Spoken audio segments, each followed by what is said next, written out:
কয় কি বন্ধু, আপনি ঠকছেন ঠকছেন। বন্ধু দেখেন, আমরা নতুন সাইকেল কিনে লাইছি। বন্ধু করছেন কি? এত মজার সাইকেল কত দিয়ে কিনেছেন? 200 টাকাতে কিনছি সাইকেল।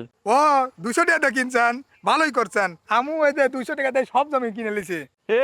কয় কি বন্ধু, আপনি ঠকছেন ঠকছেন। এখনকার দিনে যে সাইকেল যার সেই রাজা।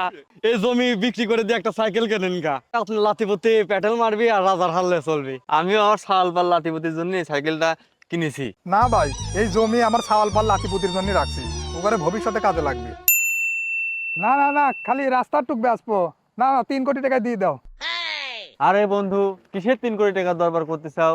আমার দাদার এই জমিটা, এই জমিটা 3 কোটি টাকা দাম হচ্ছে, বেশি দিয়া কোটিপতি হওয়া যাবো। তোমার দাদা ভালোই করছে। আর আমাগরও শালা, আমাগরও সুধীর ভাই এই এক সাইকেল কিনে দিয়ে গেছে, আমার বাপু চলায় গেল, আমিও চলায় গেলাম।